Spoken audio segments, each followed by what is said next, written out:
Good morning. Welcome to the Leavenworth Board of County Commissioners meeting. We're going to say the Pledge of Allegiance.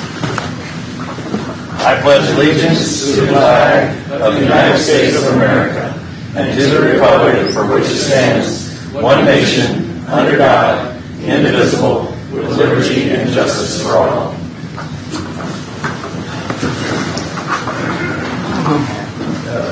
Good morning. We'll take a roll call real quick. I'm here. Here. All members are counted at 4, and now please join me in a moment of prayer. I'm going to read the prayer of St. Francis this morning. Lord, make me an instrument of your peace. Where there's hatred, let me sow love. Where there's injury, pardon. Where there's doubt, faith. Where there is despair, hope. Where there is darkness, light. And where there is sadness, joy. O Divine Master, grant that I may not so much seek to be consoled as to console, to be understood as to understand, to be loved as to love.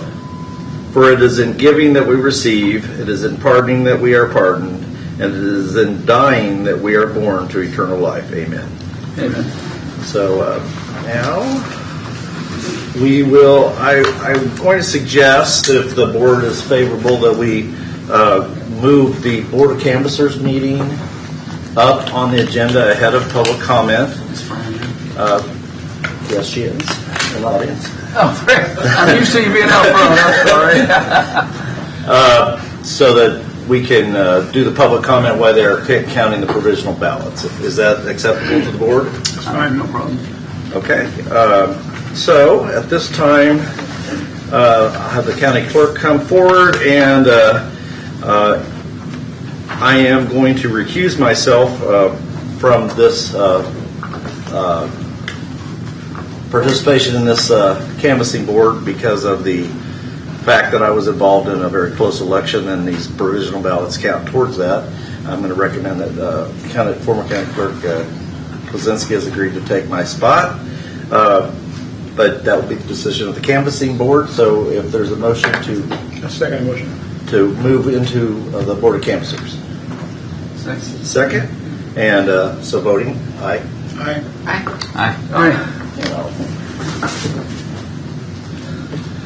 Might as well get used to it.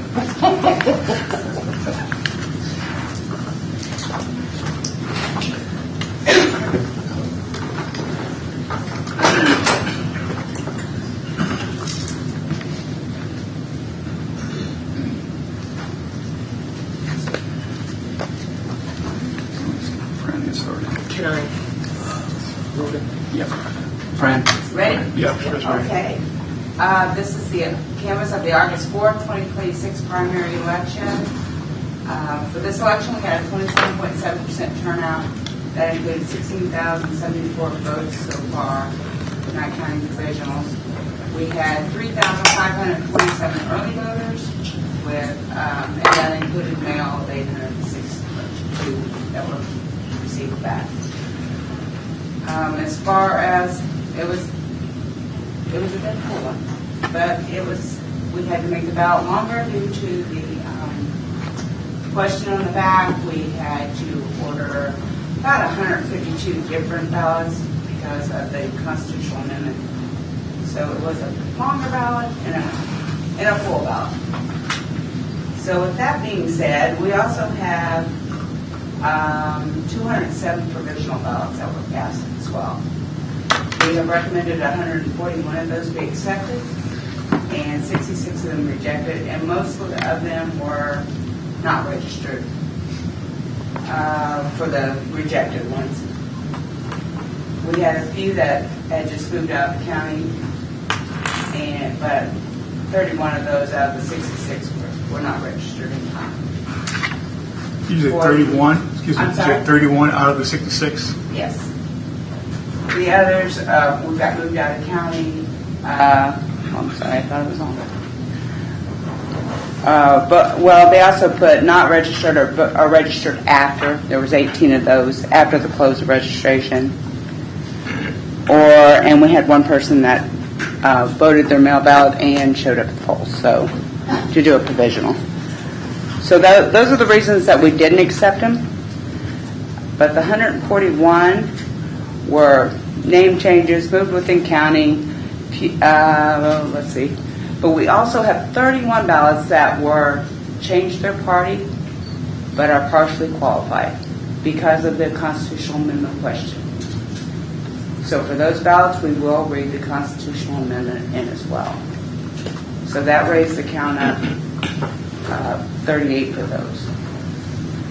So with your permission, I'm going to go ahead and run those ballots and bring you back a report. Do you have any questions? I think it might be interesting for the public to talk about the extent of the audit that you had to do and the additional races. The state tells us who we're going to audit. We audited the constitutional amendment, the U.S. House District 2, governor race, House District 42, and we did 7 out of the 11 precincts we audited for House District 42. So we did 13, I believe, different precincts that we audited for this. Wow. And all of those came out with what was reported. Okay. Not one was off. So, any other questions?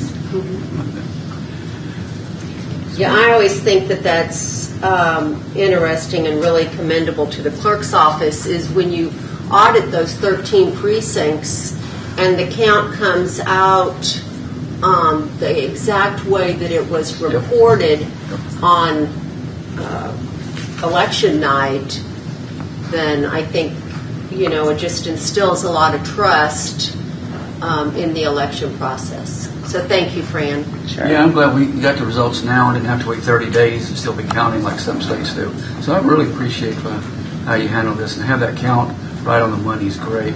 So I guess, go ahead.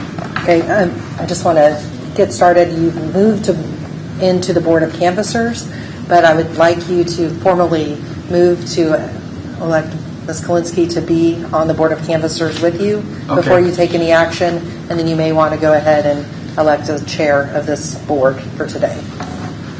Say, Mike, how complicated you make this thing. Jesus. I didn't do it. Okay.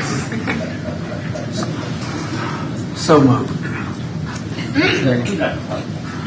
There's 2 motions in there. Oh, I'm taking the second one back. So moved on the first one.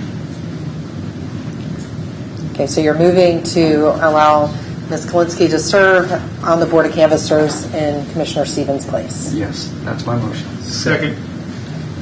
Is there any discussion? Nope. You. Aye. No discussion? Aye. Aye. Okay. Aye. Okay. Is there a second motion that needs to be made? If you'd like to elect a chair, then this would be a good time to do it for the Board of Canvassers. Okay, I'm making a motion to elect Michael Smith as the chair for the Board of Canvassers. Second. Any discussion? Someone got a second? I did. Second. Okay. I got to speak up. Sorry. I forgot. Aye. Aye. We've done it. Okay, now, after we've done this, I think what we need to do, correct me, that we need to adjourn as the Board of Canvassers so they can go down and do their count, or do we just leave it open?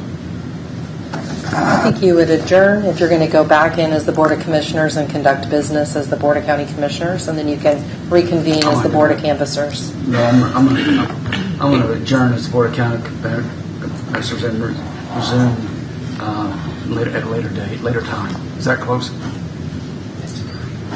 Okay, that's my motion. Second motion. That way we can come back up after she gets the counts and go right back into it. Yep. Is that a second? Voting. Aye. Aye. Aye. Aye. Aye. All right, lost control. And it will take a little bit. Okay. Got to run the 142 through there, so. Now, Misty. Thank you. You get your turn soon enough. We need to go back in as county. Mark, do we need to do any of that? So now we reconvene. We reconvene as a Board of County Commissioners. Yes. Yep, reconvene as county. Motion. Second. Aye.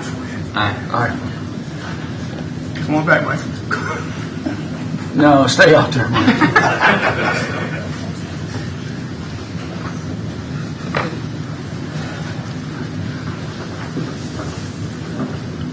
Now, Mike takes back over now since he's back. Correct. Okay. As long as you give me this back. You got it. You got it. Okay, Thank you, Willie.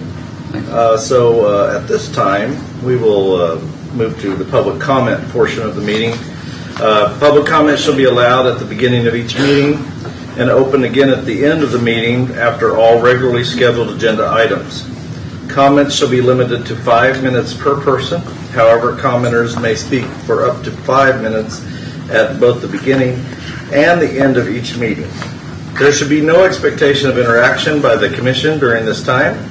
Everyone wishing to make comments either on item on the agenda or not are encouraged to provide the comments in writing no later than 8 a.m. the Monday immediately preceding the meeting. These comments will be included in the agenda packet for everyone to access and review. This allows the Commission to have time to fully consider input and request follow-up if needed prior to the meeting. During times when the courthouse is closed to the general public, anyone wishing to make public comment will provide their comments in writing no later than 8 a.m. the Monday immediately preceding the meeting. The comments will be included and distributed with the normal meeting packet. So at this time, we are now opening the floor to public comment. Come on down. Please give your name and your address. Mr. Chairman, before we get into public comment, I have a question. It was mentioned the last meeting that we had that we were going to limit public comment to what's on the agenda. Is that taking place this week, or have we decided to or not to do about that? We tabled the consideration of that. Okay. I couldn't get it to fly. So, There's two or three different things I think really got brought up. Just two, Even though I'd like to address it again, but that's just my take. all right. Thank you, Mr. Chairman. My name is Lynn Looney. I live at 34916 195th Street, Easton, Kansas. And since this is kind of a open forum for the data center, I want to make a few things clear. First of all, I recently ran for District 1, and there were some misconceptions about my stance on data centers and also the people who voted for me out in that area. So I want to clear that up. I am a pro-data center. The people who voted for me were pro-data center. So I know there's been some confusion. I've heard some things from the data center people about that. So that was one of those things. The other one, and I would like to commend you guys for actually looking at this thing and in a reference back to where it would change my property taxes and lower them, along with a lot of the other people. That would be the first commission that ever did that in the 50 years that I've lived here. So I really do appreciate you guys considering that. So the other thing is there's some things that came out during this election that concerns your planning and zoning. Okay, there were people who made statements and even sent things to my house. There were people that were on that commission who said absolutely no data centers. Well, I think that's a little bit,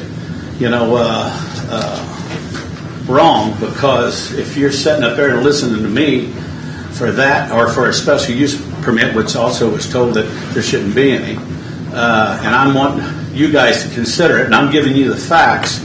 I think it's a bad thing for someone sitting on that board to already have preconceived notions. So I wish you guys would look into that. So that's all I have. Thank you. Thanks, Brian. Good morning. Good morning, Commissioners. Good morning. My name is Jeanette Labby Haldeman, and as the author of the Give Me 5, which was an expansion of the County Commission to 5 positions instead of 3, because at the time the 3 people were misbehaving, I thought if we had more commissioners from different areas, things would go more smoothly. Well, I'm rather disappointed in what is happening here, picking on each other, saying unfriendly things, sending nasty things to the people's home. I hope that we can pull ourselves together and do something For example, a moratorium on property taxes. Why is that not a good idea? 2 years of a moratorium on property tax increases until we figure out where the problems really are. So I am here today to ask you to consider that as a moratorium and to see if we can't all work together and be much more productive. Thank you very much. You got a good point. Vaser was in a meeting the other day, and I know we'll go back. I was in a meeting the other day with Vaser and the other cities, and they're doing exactly that. And I never really thought about how that would work, but that should be something to be considered, at least looked at. I agree. Yes, at least at this level, it's a matter of who's got the power. Take the power. Yeah. Take the power and make a difference. Yep. Thank you. Thank you. So for next year, we have adopted a revenue neutral budget, which is sort of like a moratorium. It actually lowers the mill levy about 2.5 mils. So, And when it's 10%, who's talking about 2.5? well, when the other governing entities also are, we can't control them. I do understand that. And I should be going to all of the meetings to find out where they also need to be looking, really seriously looking, because we have a lot of elderly residents here, and they will have to move because they can't afford to live here anymore. And for someone who came in 73 and has been a citizen since 84, that breaks my heart, I'll be honest. Thank you for your comments. More public comment. Good morning. Good morning. Ron Grossman, 2141 Columbia Avenue. I was going to read out of the Leavenworth Times letter to the editor that basically berated you, Mr. Dove. I'm not going to do that. I agree with what Jeanette just said. There needs to be some bridges mended here. And Mr. Dove, I ask you, you're above, what's been going on here. So I ask that you please consider mending bridges and maybe working with people a little more as to what's going on, and that you all need to stop the name calling. Couple of issues. I sent you all an email. I think the votes taken last week were improper and illegal. I ask that you take my comments seriously and talk to council, and that you void all the results of the elections that you took, or votes that you took last week. I believe they just don't rise to the level of meeting the law. I'm not going to talk about data centers. I mean, I'm sure you've heard about that ad nauseum. So I'm going to leave that alone. My concern, I guess mostly, is with Commissioner Reed. I really don't think missing this meeting in order to attend a Pat Proctor meeting in Topeka was an appropriate, way to represent any of us.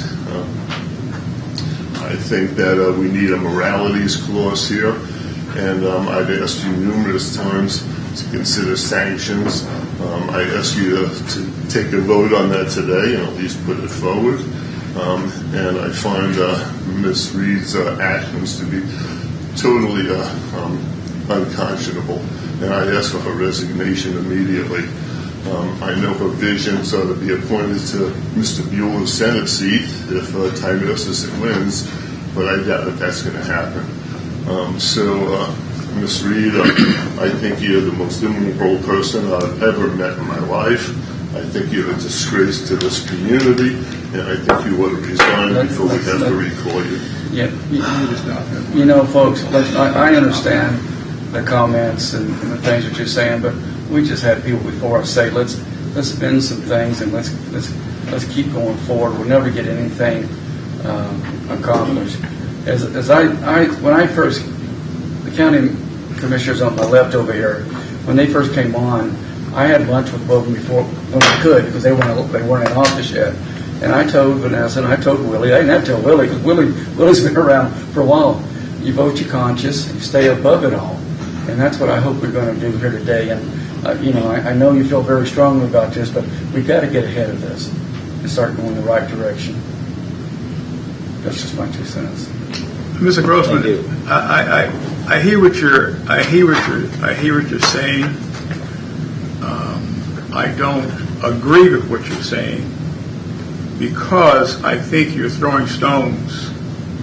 And if you're the type of individual that I think you are or thought you were, then I would caution you as to throwing stones first.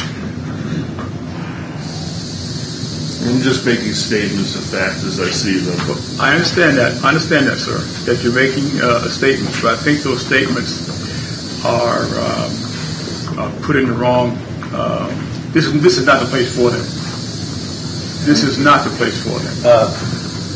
Thanks. Just a moment. We're going to have an executive session.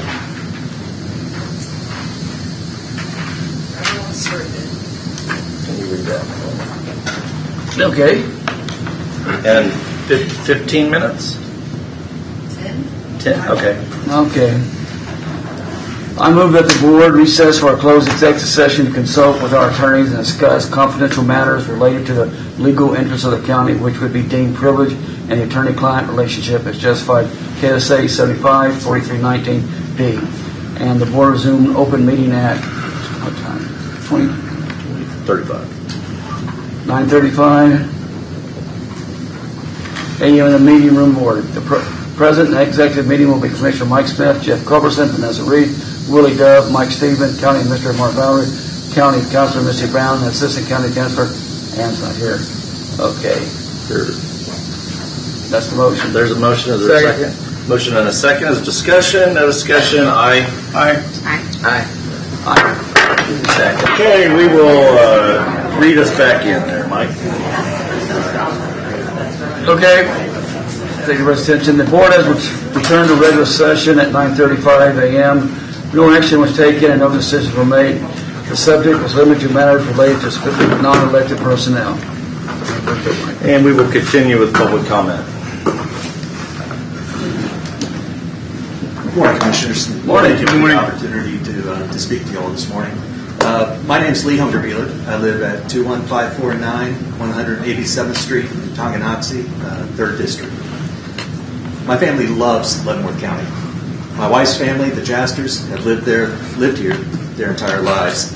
I was first assigned here in 2007, and other than a year-long deployment to Iraq and a 3-year assignment in Texas, I've lived here for nearly 20 years.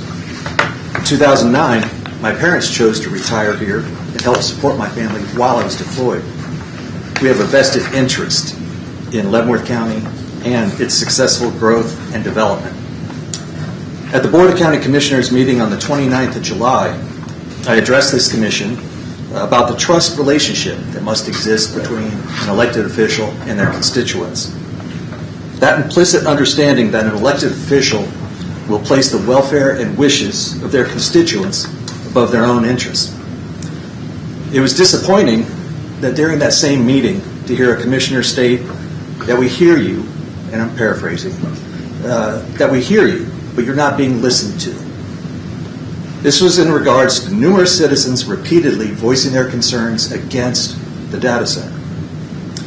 If the voters felt they were heard as well as listened to, likely they would feel that their elected representatives understood their concerns, and these concerns would be appropriately addressed.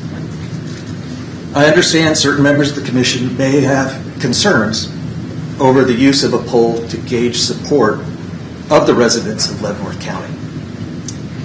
However, an advisory referendum is a non-binary method to gauge public opinion. While the results wouldn't require the Commission to enact any new laws or policies, it would allow commissioners an opportunity to gauge the public opinion on this specific issue. And towards that, between myself and my wife and my sister-in-law, Sherry Brown, over this past week, we had an opportunity to speak with the owners of Easton Meat Locker and the owners of the Hillside Honey Apiary. Both businesses were only vaguely aware about the data center, and they were completely unaware that there were multiple sites that have been identified as potential sites for a data center within Leavenworth County. Now, I'm not anti-progress. I'm certainly supportive of economic development for Leavenworth County and understand that creative, outside-the-box thinking is required to achieve this. I'm not necessarily even anti-data center. However, I personally cannot support a mega data center in Tonganoxie or within Leavenworth County. I believe it would negatively affect the strong agricultural stability of this county. I'm very supportive of deliberate, thoughtful decision-making that accounts for any potential unintended consequences of that decision and provides for responsible, documented mitigation of risks. Prior to committing valuable agricultural land, public resources, and critical infrastructure such as water and electricity, the residents of Leavenworth County deserve public transparency in the decision-making process and to understand not only the immediate and the potential future costs of this endeavor, as well as any possible long-term effects on health, property, and local economics. I urge the Board of County Commissioners not to rush to failure. Thank you for your time and consideration. Thank you. Additional public comment.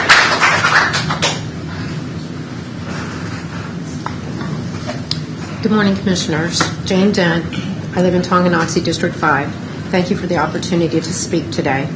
As some of you may know, our group, Citizens Against Bluestem, set an informational booth up at the Leavenworth County Fair to talk with residents about our concerns regarding the proposed hyperscale 1.2 gigawatt data center. One thing we learned that week was just how many people still did not know this was even happening. We spoke with residents who had never heard of Project Bluestem. We spoke with others who had heard about the data center, but believed the issue was essentially over because of the moratorium. They did not realize that the moratorium was temporary and it was set to expire within days. And of course, we spoke with many residents who knew about the proposed data center, and they were adamantly opposed to it. While people visited our booth, we asked them if they would be willing to answer one simple question. Do you want a 1.2 gigawatt hyperscale data center in your district? In total, 535 Leavenworth County residents completed and signed our survey. Of those 535 residents, 533 checked no, 2 checked yes. That is over 99.6% of the people who participated saying they do not want a hyperscale data center in their district. I want to acknowledge that this was not a scientific poll or a random sample of every voter in Leavenworth County. We are not presenting it as one. But these were real people. We were having real conversations, and they were providing their names and addresses, answering a very direct question about whether they would want a project of this scale where they live. I also want to apologize that I was not able to provide the final numbers last week. We took the time to go through the survey individually and verify names, addresses, and commission districts, because if we were going to present these results publicly, we wanted to make sure they were as accurate and reliable as possible. Here are the results by district. District 1, Culbertson, 44 took the survey. All 44 said no. District 2, Reed, 46 took the survey. All 46 said no. District 3, Dove, 118 took the survey. All 118 said no. District 4, Smith, 52 took the survey. 51 said no and 1 said yes. District 5, Stephen, 275 took the survey. 274 said no and 1 said yes. District 5 had the largest number of responses, which makes sense given the location of the project. But I also want to put these numbers into perspective. We were not standing at every entrance of the fair asking everyone who walked through the gates to take our survey. Our booth was staffed for roughly 4 hours a day by only 2 or 3 individual volunteers. And at that limited amount of time, 535 residents stopped and participated. In Districts 1, 2, and 3, not one person who signed our survey said they wanted a facility of this magnitude in their district. In the past, we asked this board for an advisory vote so that people could have a voice on this issue. The request was denied. So we did what we could and asked them ourselves. When we talked with people, explained what is being proposed, answered their questions, and asked them to take our survey, the answer was overwhelmingly, people do not want this. You didn't give the people of Leavenworth County a voice by allowing an advisory vote. We gave 535 of them an opportunity to answer anyway, and 533 said no. These are your constituents. They took the time to put their names and addresses behind their answer. We took the time to make sure their voices were accurately represented here today. Now we are asking you to take these voices seriously. Do not allow a hyperscale data center anywhere in Leavenworth County. One last thing I want to say. I implore the Commission to use some of the $450,000 you received from Cloverleaf to request studies be done and experts be called to this table to testify about the health risks this proposed facility might cause your most vulnerable constituents, the children, the residents with genetic weaknesses, and the immunocompromised.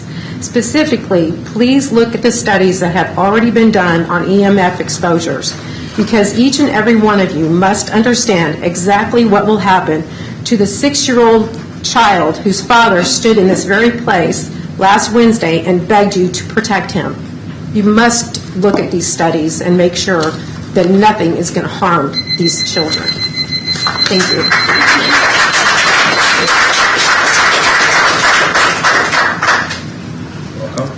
Good morning. My name is Robin Perkins. I live at 20880 Stayard Road.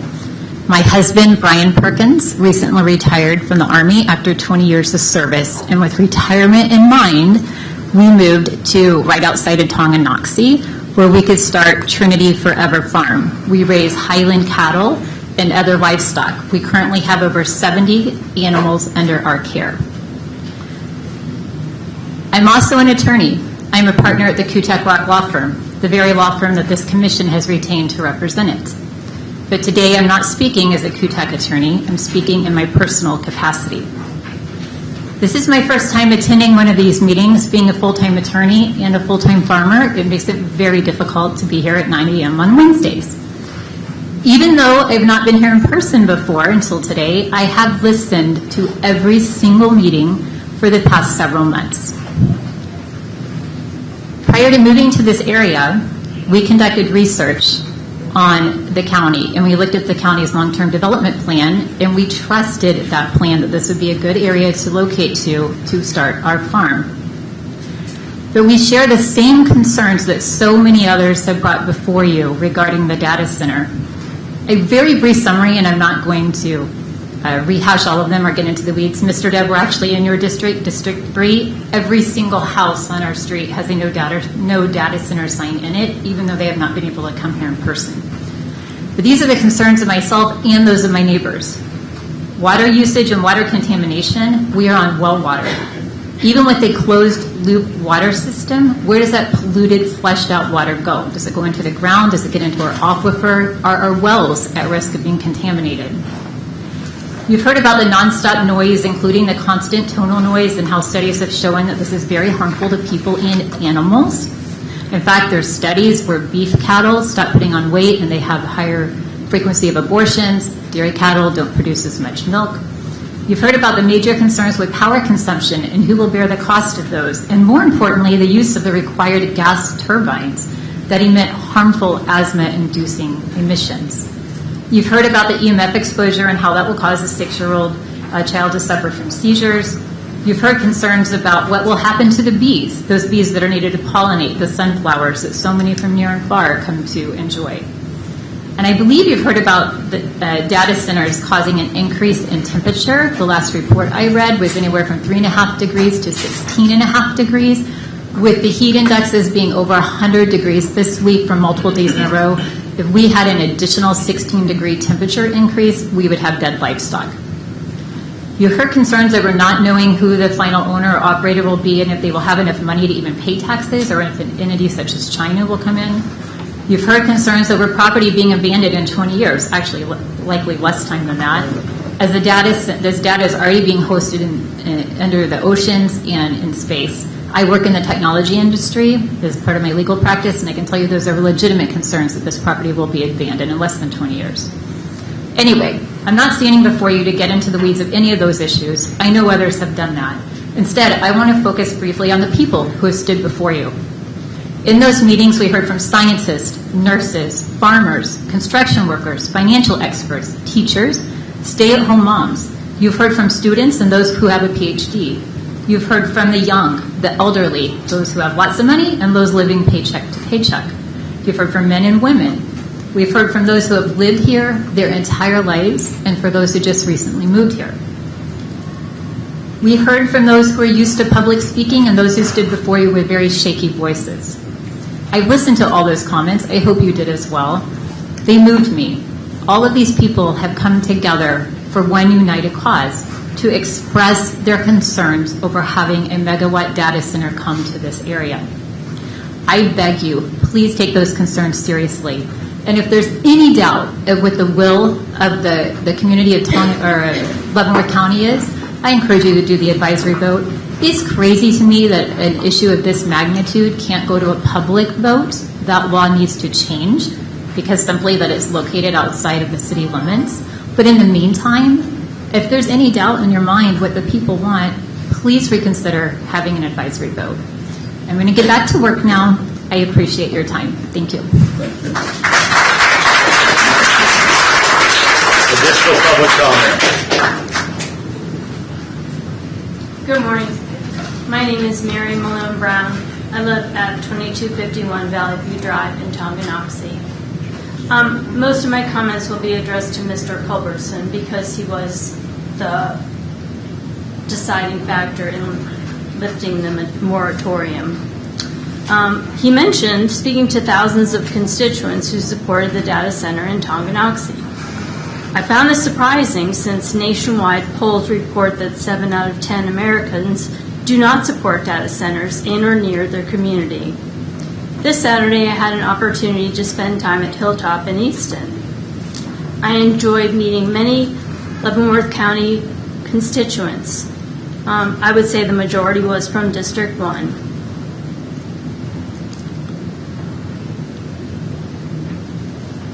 In the group I spoke to on Saturday, an overwhelming majority were opposed to the data center. The people I spoke to were aware of the proposal and educated about the negative impact a data center of this size would have in the proposed location. Many of the people thanked our organization for the work we are doing. Some mentioned greed and taking advantage of a rural community as forces guiding the proposed development, and expressed concern that if a data center is built in Tonganoxie, more data center proposals are likely to pop up in other parts of the county. People were also concerned about destroying the land for a facility that would very likely become obsolete in less than 20 years. Last week, our organization, Citizens Against Blue STEM, was referred to as a vocal minority. I argue that we are a vocal grassroots organization, accurately representing the majority opinion in Leavenworth County. In closing, I hope you will consider a new moratorium that will allow the incoming county commissioners to make a decision regarding this proposal and use this information to guide your decision making for the remainder of your time on the Board of County Commissioners. Please do your part to keep Leavenworth County a great place for people, farmers, families, animals, native plants, butterflies, migratory birds, and bees to grow and thrive. Thank you very much. Additional public comment.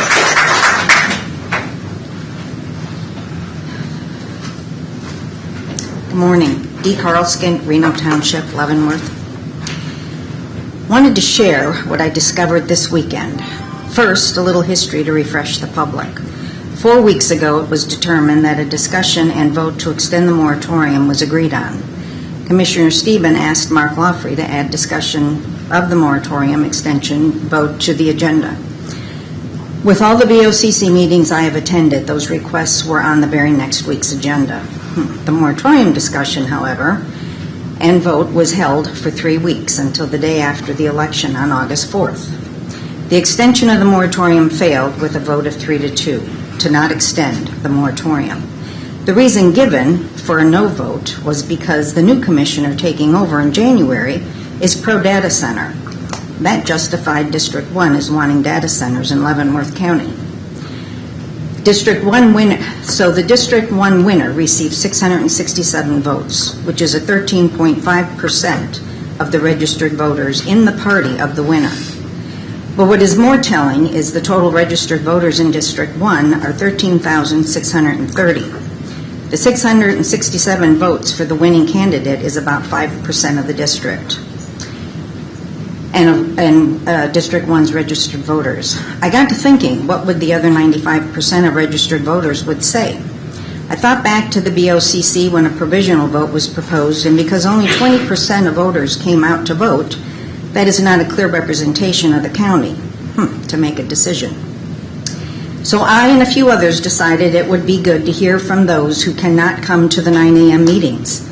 Since emails never get acknowledged and phone calls are rarely returned by commissioners, we set out to hear from the constituents and went to District 1. We asked a simple question, like the survey. We had 77 who answered, and this is 8 hours of time. 77 said no, some said F no, and others stopped and chatted why they are opposed to the data center in Leavenworth County. Many gave educated reasons and had done research on their own. Many of these people understood if Project Bluestem is built, there's a prime location in the north of the county for potentially more data centers. Some even named areas that would be potential sites. Not one thought property tax reduction would even happen. Had a few 16, 17-year-olds, along with their grandparents, sit in on the conversation. They grasped the dangers of a data center and indicated they do not want any kind of AI in their future. 4 said yes, bring in data centers. When asked why, we were given talking points. Oh, it brings in jobs. Progress is coming. Closed loop and water. Not one mentioned property tax reduction. One gentleman who works in IT, the IT side of the data centers, he wouldn't sign his name for fear of losing his job, but he looked at us and said, Project Bluestem, you do not want that there. It's going to be very loud. So it breaks down like this. District 1, 39 voted. District 2, 4. District 3 had 7, and District 5 had 16. There were a few who did not know the district or did not leave an address. There were many who stopped by from Missouri, just over the line. And interesting, these were 30 to 35-year-old. There were probably about that many that came along, and they all said no data center because we had our shirts on. You know, I'm curious with all of this. I'm the third or fourth one up here talking about the majority of the people we have come in contact with are no votes. So I'm wondering, who in here signed an NDA and is pushing this through, irregardless of what we say?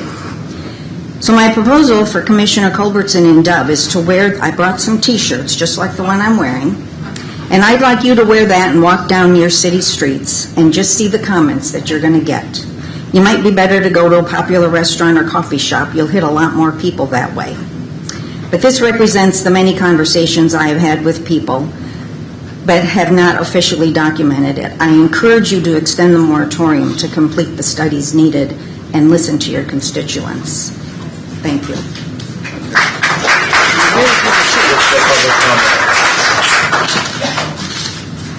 Mr. Chair, I was wondering, since Fred is back, if we should probably do that or not? Just keep. Can I just see a show of hands? How many more are going to be wanting to do public comment? All right. In that case, I think just for the board, maybe we should recess back to the Board of County Councilors. If that's, can you wait just a tiny bit, and you'll be first up. Okay. So we will. Is there a motion?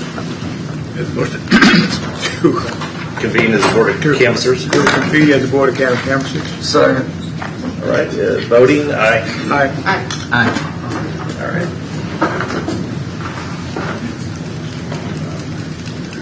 Welcome back. Hello. I didn't know he was coming back or not. Do we need to add another clause? But I'm not sitting. But we don't need to do anything on January.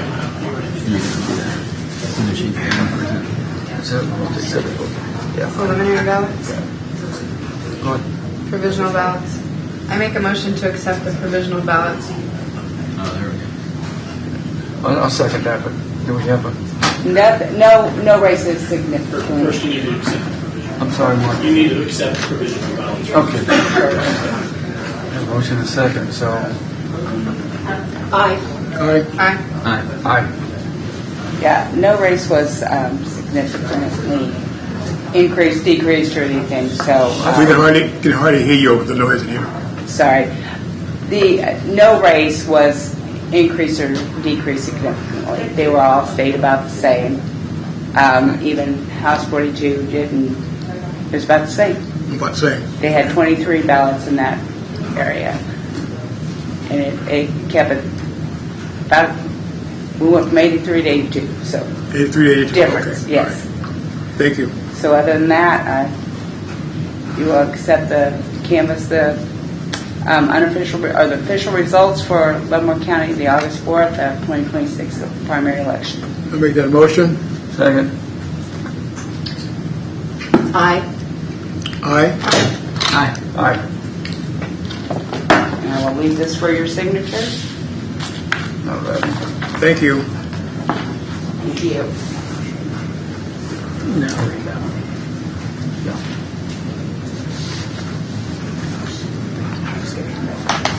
Okay, I guess we're ready to consider a motion to adjourn as the Board of County Councilors and reconvene as the Board of County Commissioners. Second.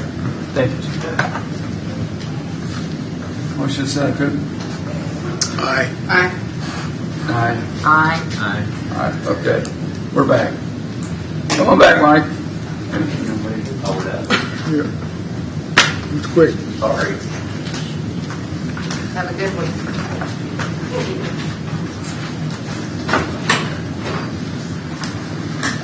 Back over to you, Mr. Michael. All right. Public, Ms. Holsey. Come on back down. Don't want you to get too much exercise getting up and down. I need it, thank you. And Trustee Holsey, Reno Township, and I'm going to be repeating a little bit of what you just heard, but I think it's worthy of repeating, and I hope that doesn't sound like harassment, but I'm going to continue. Last week, after the commissioners voted to deny the extension to the data center moratorium, Commissioner Culbertson remarked offhandedly to a speaker that he had spoken to thousands of constituents, or employers, as I like to think of us, and they were pretty much pro-data center. Because the commissioners have not opted to have a county-wide vote or even perhaps district-wide votes, it's become difficult to know, as we were just talking about, how people really feel about the project, the data center, and its accompanying 1.2 gigawatt power plant, which is important. So some of us decided it would be educational to ask residents directly. We also wondered if perhaps some of the district less directly impacted by the proposed project in the southern part of the county weren't hearing quite as much information about the details of the project and what it would entail. There seemed to be a little bit of thought that it might lower property taxes, which we know to date there's no contractual agreement that would guarantee lowering property taxes for any county residents. Perhaps they weren't hearing about the possibility of additional data centers being proposed in other districts if this project went through, which would be made easier by having a project that goes through. But we didn't go out to educate them or persuade them. We just asked them a one-question poll. Are you in favor or opposed to a proposed data center project and power plant project in Leavenworth County? You've heard the results of that polling. We met some wonderful people. You heard the results of the polling at the fair, and now you've heard the results of the polling in Easton. We met some wonderful people at the Hilltop Market and Cafe liquor store and gas station, which is a prime gathering spot in District 1, and they wanted to talk. Boy, did they want to talk. You heard the final numbers from Dee Carlskent. We sat outside for 2 days, six of us, I guess, taking turns in the upper 90-degree heat, asking if they wanted to take our poll. When I say the super majority of those we polled were against the proposed data center, I mean they were vehemently proposed, with very strong language to let us know how opposed they were. Shockingly strong language from many of them. They also expressed frustration with being unable to be heard on the subject by either vote, town hall meeting, or any other way. Now, this was just a couple of days of asking people coming into the popular meeting place, but it was eye-opening and leaves us wondering why the people are not feeling that they're being listened to. This project is of overwhelming magnitude. It is something never before seen in Leavenworth County. Just the power plant project it necessitates would be an enormous industrial project, much less the data center in addition. So I have to say, shame on the commissioners who voted not to extend the moratorium. What is the hurry? We're not in a hurry. Only the developer is in a hurry. What is the hurry? Thank you. Thank you very much. Additional public comment. Mr. Carlskin. Good morning. Good morning. Jim Carlskin, Reno Township. I want you all to think back to the spring of 2016. Our state was in dire condition. We were dealing with what I and others called the Brownback tax experiment. The state was $1 billion in the hole. The state's credit rating had been downgraded 3 times. We were borrowing from Capers. We were borrowing from Kansas Department of Transportation just in an attempt to make ends meet for the state. Schools were being underfunded. They were being sued. I was frustrated with what was going on and happening and decided to run for the Kansas House of Representatives. That summer, I met Representative Willie Dove. We were both Republicans. We got to know each other through party meetings and candidate forums. We had our differences, but I feel we respected each other. Willie, you consistently told your constituents you would not vote to raise taxes, and you would listen to your constituents. We both won the general election that November and started the session in January of 2017. It was the longest session in Kansas history. We frequently talked, as I sat a couple rows in front of you in the House, on the House floor. You were consistent in saying you supported your constituents and you would not vote to raise taxes. You kept that promise in your voting. One example was on June the 6th of 2017. We were to vote on the override of Senate Bill 30, which was the rollback of the Brownback tax experience. You held firm. You did not vote to override Senate Bill 30. You did what you told your constituents you would do by not voting to raise taxes. Then on September 4th of 2017, the Tyson truck rolled into town, rolled into Tonganoxie, followed by Sam Brownback. You studied the situation, Willie. You went to Kentucky to visit the plant there and ultimately supported your constituents. In 2018, Tyson told the governor and the leadership of the legislature to expand the chicken rules in Kansas if they ever wanted to be considered for a chicken plant in Kansas. I frankly caught hell for offering an amendment to a bill that would allow residents to vote on bringing a chicken plant to the area. You voted for my amendment because you told me you were supporting your constituents. We both left the legislature in 2020 for different reasons, but both our tenures there, we supported our constituents.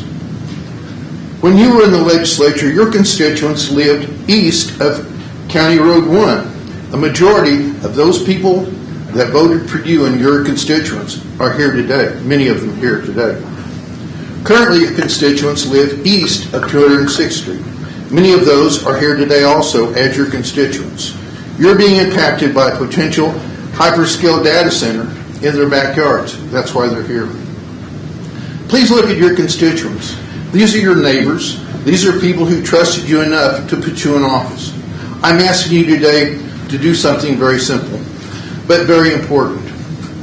I'm asking you to bring back the moratorium. We are not asking you to kill Project Bluestem. We are asking to slow down. We're asking you to give the people who elected you enough time to understand what is being promised to our community and understand what it could do to their families, our farms, our water, our roads, our property. The moratorium is not a no. The moratorium is a pause. It gives the county time to make sure the rules are strong enough before a project of this magnitude moves forward. Tonight, they're going to be discussing those rules and regulations. They're weak, frankly, but we'll deal with that tonight. Willie, you represented the people who live here, not Cloverleaf. You represent the families who invested their life savings in their homes. You represented the farmers who depend on the land and the water. You represent the parents who worry about what kind of community their children will inherit. Many of those people are telling you, please don't rush this. Think about what you're doing and please extend the moratorium. Thank you. Thank you very much. Public comment.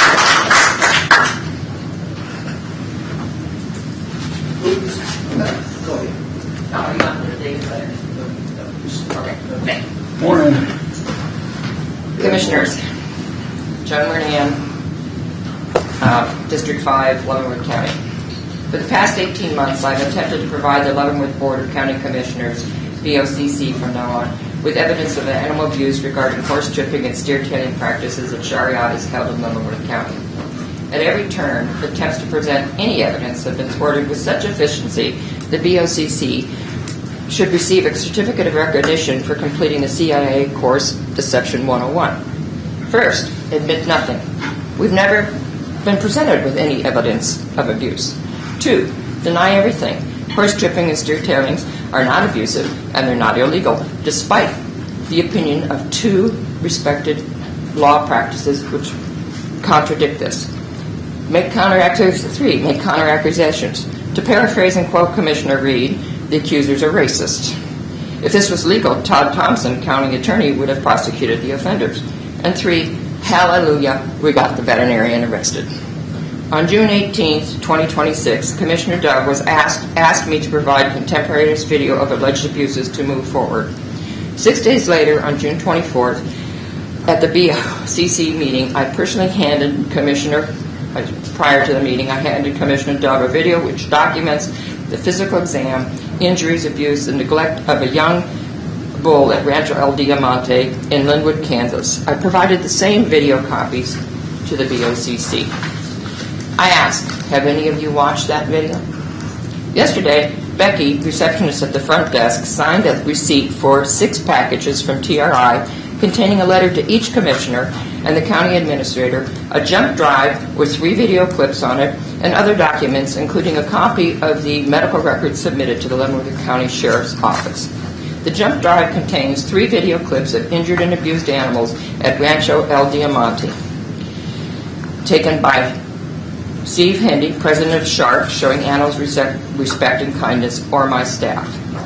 The June 19th to 20th video shows an injured practice steer with signs of a fractured leg and open wounds who was left outside for over 2 days without food, water, shelter, in horrific conditions, despite being told by 2 sheriff deputies the bull was fine, under veterinary care, under shade, and had access to shelter, food, and water. Drone videos provided by SHARP and spontaneous outbursts by owner of Rancho El Diamante recordings shows these statements to be false. The June 20th video documents my physical exam of the bull. In light of the video evidence submitted to the BOCC, I pleaded with the BOCC to revoke the temporary use permit of Rancho El Diamante prior to the July 4th event, under reasonable concern that similar abuse would take place. That request was denied. The July 4th video confirms my predictions. The video shows repeated use of cattle prods on the faces of cattle and horses who were confined to chutes with nowhere to go and no ability to escape. Repeated shocking of collapsed, immobilized animals in arenas with riders still on their backs. Multiple steer tailing runs using the same exhausted steer over and over and over again, dragging down steers by their tails, 3-way tie downs of steers that lasted minutes. Animals exhausted were held under rope conditions, and additional abuses of both horses and cattle are documented on that video. The documented actions violate Kansas 216412 because they fail to adhere to the standards of humane treatment of livestock set by any one of the 6 recognized Professional Cowboy Rodeo Association rules for animal exhibits, rodeos, for sport, entertainment, or commerce, as required by Kansas 216412C4. Words cannot adequately convey the horror and the extent of the abuse. The Commission and the public must see this evidence for themselves to believe the unbelievable. I respectfully request that you allow these videos to be shown during the public comment section of the BOCC meeting on August 19, 2026. No written policy exists prohibiting videos being shown. I am reminded of General Eisenhower forcing local German citizens to tour the Ordorf concentration camp after its liberation, lest the citizens continue to deny the evidence of human brutality. Regardless of your choices today, whether you read the evidence provided, watch the videos, or grant my request, moving forward, members of the Leavenworth BOCC cannot continue to deny that they have been informed. Thank you very much.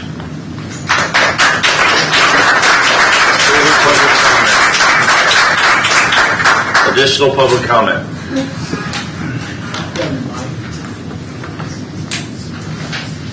Oh, Jerry Pruitt, Toganoxie, Kansas. Keep mine brief.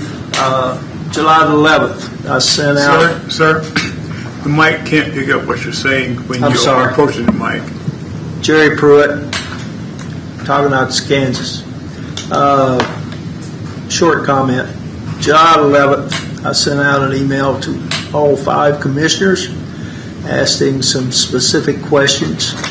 So far, I have received 2 comments from Commissioner Smith and Commissioner Culbertson. I have not received anything from Commissioner Steeman, Commissioner Dove, or Commissioner Reed. Commissioner Culbertson and Commissioner Smith referred me to the county administrator. I have not received anything from you. That was forwarded to you. So it's been well over a month. I gave you hard copies. I gave you emails. What's the holdup? Can I have an answer sometime? Everybody got the deer in the headlight look? We're not supposed to interact. I know. That's the deal. But yeah, we will try. I'm sure that all the commissioners will attempt to answer you. But and I'm sure the answer is going to be the same. You're going to put it to the county administrator. That's his job, I think. But thank you. Thanks. Thank you.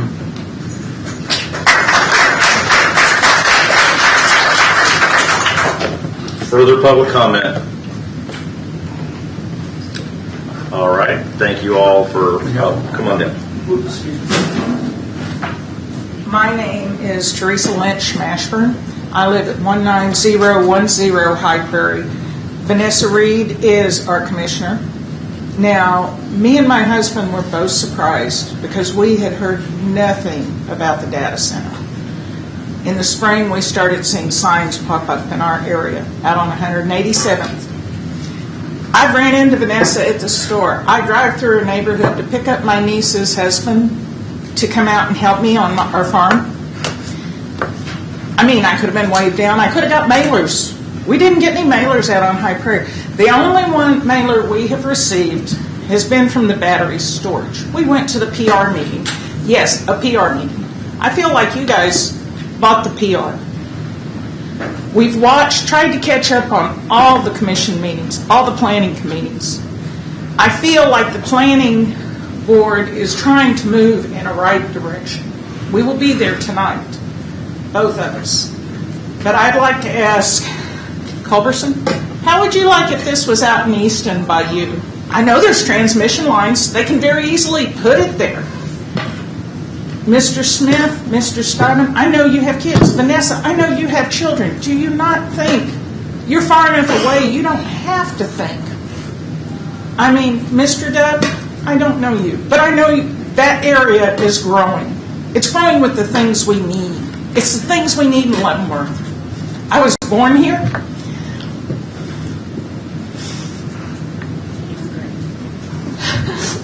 I moved away with my husband. I had to apologize to my husband. He's from Atlanta.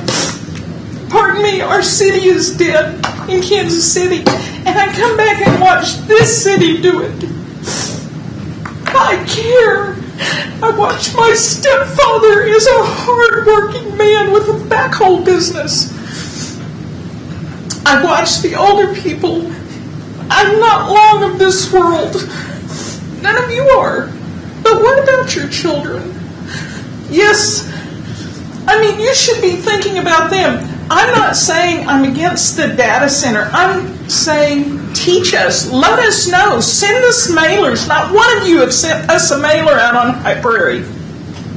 I understand PR people. They come. They tell you. Oh, and they told us last week they're not here for the data center at all. Yeah, they're not. But everything I research tells me they need them to have the power out in Tongi. I know people that live in Tongi. They aren't happy about it. What is 5 more months before the new commission to extend the moratorium out to December, to your December meeting? And then you can turn it over to the new commission. There's not a problem. Educate your people so they know. I mean, I want to know. I want to know it's safe. I want to know it's safe for the man that spoke last week for his child. And Vanessa, I know you weren't here, but you need to go view that. You were on and off the meeting, but really, how would you feel if it was your son or your daughter that was having those seizures? There may be stuff that can help, but whenever we've heard about it being approved in this state won't approve it.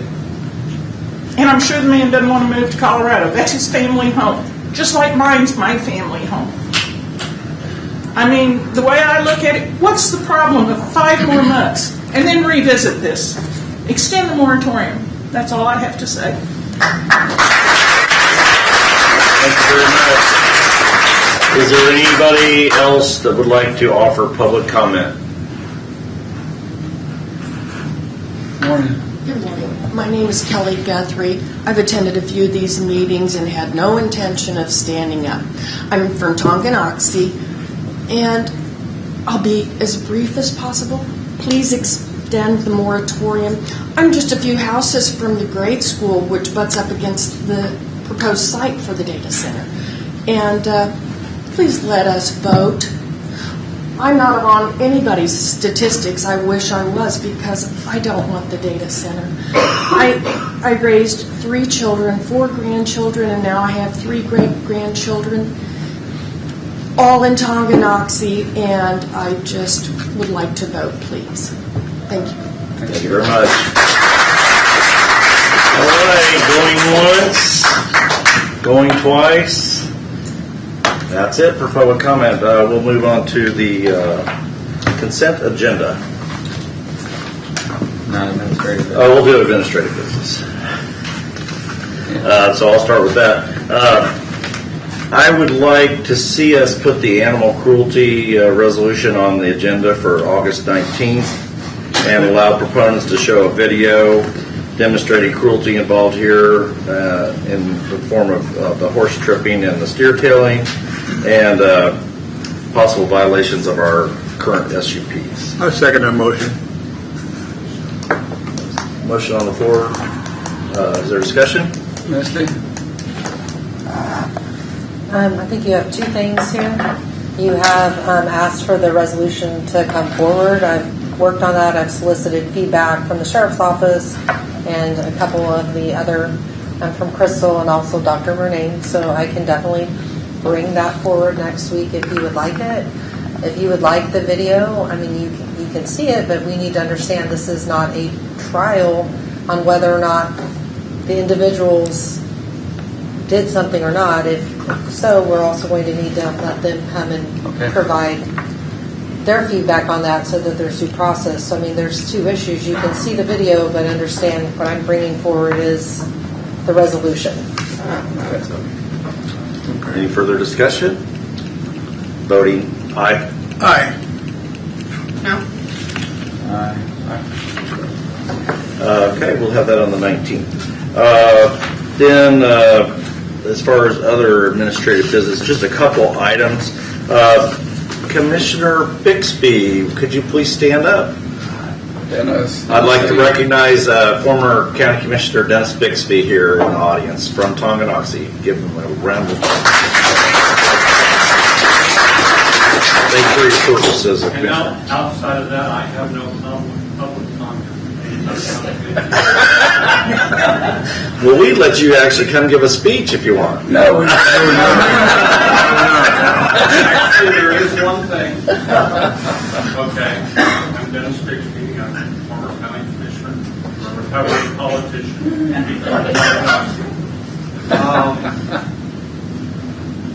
A number of you have cell phones behind the desk. Dennis, if you want to actually say something, come on up to the microphone. So we can hear you.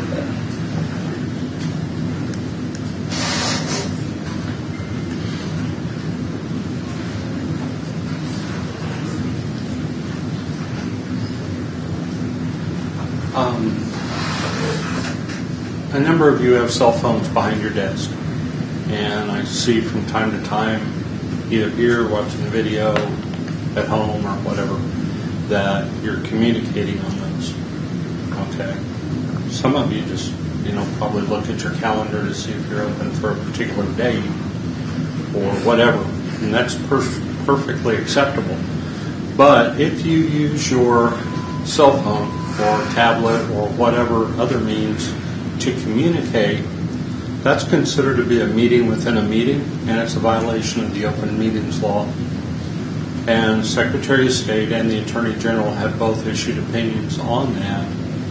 Take a very demo point view of that, and if you are suspected of it, they can subpoena your records. If you're convicted of that, they can have you removed from office and criminally prosecuted. I'm not pointing fingers at anybody here, okay, today, but I'm just saying it's something you need to be cautioned about because it has happened, and I don't want to see Leavenworth County embarrassed by that. I love this county too much for that to happen to any one of you. Thank you, Commissioner, and thank you for being here today.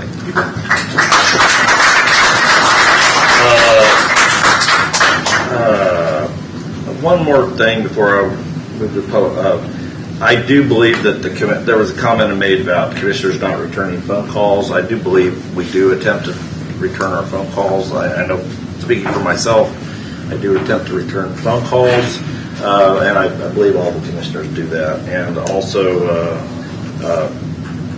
just wanted to let you know, I think all these folks are trying to represent their areas. So, Commissioner Doug.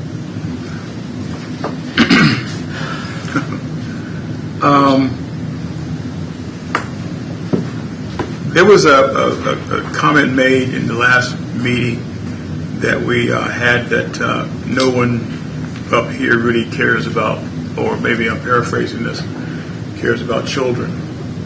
And one particular individual, he mentioned his son he was having seizures.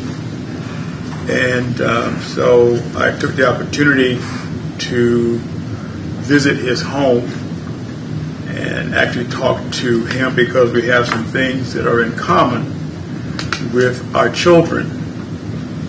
And I was in a very similar situation with this gentleman. Whereas my son was also having seizures at a very young age.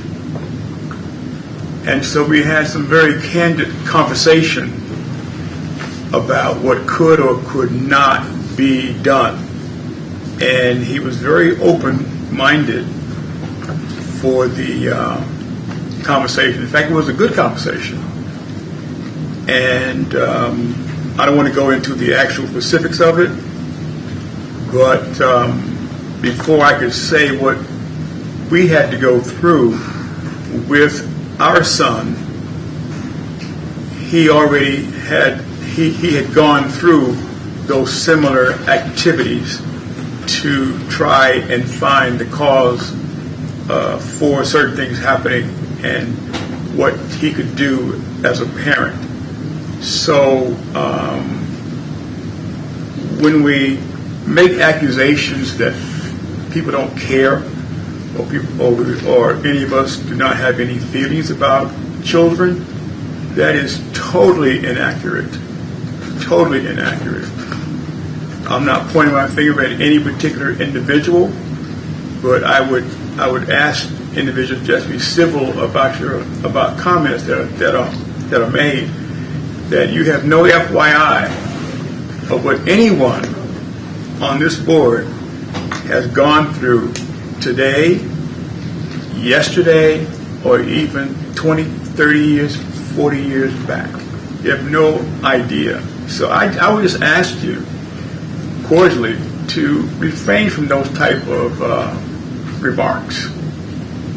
And I just thank you for the time that it's given me to look at this in a total view of what can happen and what we should be doing as commissioners on this board.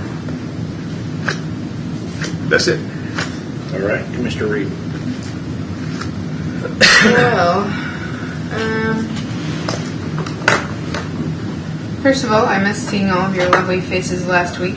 I was at Ty Masterson's watch party in Wichita the evening before the meeting, and then the Republican Party had a unity luncheon where everyone's invited that, for instance, participated in the governor's campaign.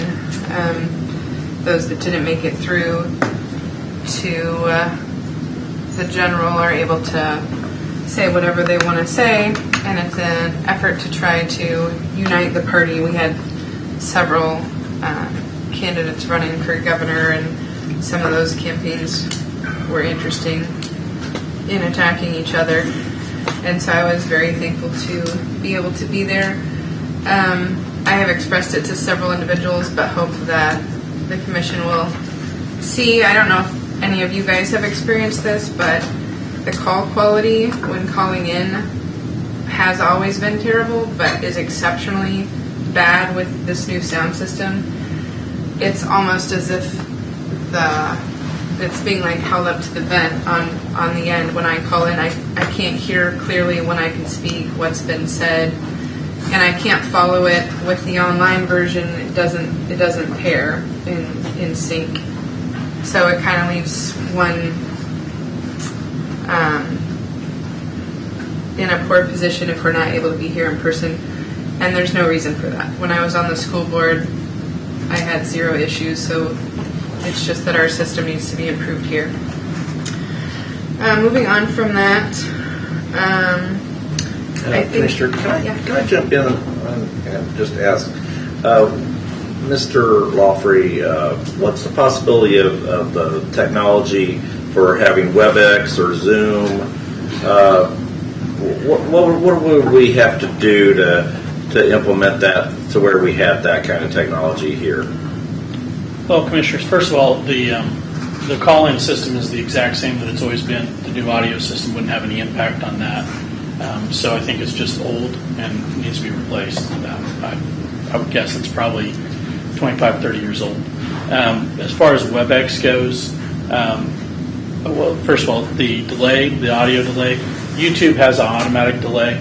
So there's no way that our live audio can match up to the YouTube delay if you're watching it online. There's no way to fix that. The WebEx thing, we are working on getting licensing to allow for large group. The problem with it for live meetings like this is somebody has to administer it, because what has happened with WebEx in the past is it gets hijacked. When you allow it to be wide open, people will come on and start basically spamming it. So you have to really be able to control it. So we'd have to have somebody monitor it. So we can work on that. We are right now trying to get our licensing for. I had mentioned before the possibility of a virtual question and answer town hall type setup. So we're working on getting that licensing right now. We're getting a demo set up. And then if that works out, we're going to get licensing for it. So I think that would probably allow us to do the WebEx for our meetings. I'm sorry. No. Go ahead. Can you explain the process for the sound to be transmitted to the individual that's not here? Yeah, so I think it's sitting right there beside you. It's a conference phone call system. We set it up the same as we always have with the microphone. We try to get a microphone there, and then the main one's down here so that people can hear it in the audience. But it's a dial-in conference call. So. Thank you. So, sorry. I have a concern, and I hope it comes across correctly as I intend it. If you have easy access to me as you described, but you haven't spoken to me, I take issue with that. And then, in an effort of transparency, the last words spoken to me by an individual were how much they supported me. And so I just ask people to be consistent in their communication. That's it. Thank you, Commissioner. Commissioner Culberson. I just wanted to add one thing about the cell phones that Mr. Bixby brought up. So when we switched from paper agendas a couple years ago to digital agendas, our weekly agenda is now on our cell phones. So when you guys see us up here on cell phones, we're probably reading the agenda. Yeah, we can't call people. That's illegal. Everything he said is right. But I just don't think people understand. This is our agenda every week. 400 pages. We used to get paper printouts at 400 pages. Now those 400 pages are on here. So we're not printing out all that paper. So I don't think a lot of people are aware of that. Except for some of us dinosaurs. They'll still get the paper. Very few. Train killers. So I think that's probably why people are not understanding. If I may just add one thing, right now. I'll give you a point of chair discretion. Say one thing. It's a crazy world, but right now we've got a man in this country that's on trial for things that he put on a cell phone that he didn't say in public at a public meeting. Okay. Now, if the governor or the Secretary of State or the Attorney General want to subpoena your records, and then it comes across of, let's say, Bill was telling Terry how to vote on a particular issue, they're going to hang you. Everybody in this room's going to watch this already. Absolutely. Thank you, Commissioner. Maybe we need to have like a internal briefing on this issue. That can be arranged. All right. Mr. Smith. Mark, did you have anything for this today? I didn't hear anything at all for the board. Sure. My turn? Yeah. I don't want to step on your toes. No, I'm good. Go ahead. Last week I'd mentioned trying to set up the virtual town hall or question and answer system. I do believe we have the temporary license that's going to allow us to accomplish that. So my plan is to schedule for next Wednesday at 12:30 a virtual question and answer town hall, whatever you want to call it. And we will get that information out as soon as I can get with our IT group. Will that be in person and virtual, or will it be strictly virtual? It's virtual. Strictly virtual. Okay. And you'll release that information. Will be out on as soon as I can get the links available. We'll get it. Okay. Anything else? I didn't know anything else. All right. All right. So we are now ready for the consent agenda. Mr. Chairman, I move that we accept the consent agenda as presented. Second. The motion is second to accept the consent agenda. Is there discussion? No discussion. Voting aye. Aye. Aye. Aye. All right. Now we'll move to consider a motion to allow Public Works to enter into a sale agreement for the 2 Cat Road and Bridge dozers. Good morning, Mr. Knoll. Morning, Commissioners. Morning. Today, for your consideration, is the approval of a sale agreement by the Public Works Department. The county leased the 2 existing dozers from Foley Equipment 3 years ago. The board has already declared these surplus as the lease on these machines is coming to its end of life. And a replacement lease was executed with other vendors. Foley was not the low bidder on the second lease. We have the option of selling them back to Foley for a predetermined cost. This process is similar to what we do with the enterprise vehicles. I'd be happy to answer any questions you do have. The other option is we put these on Purple Wave, which is an open bidding platform, and we have an unknown return on these pieces of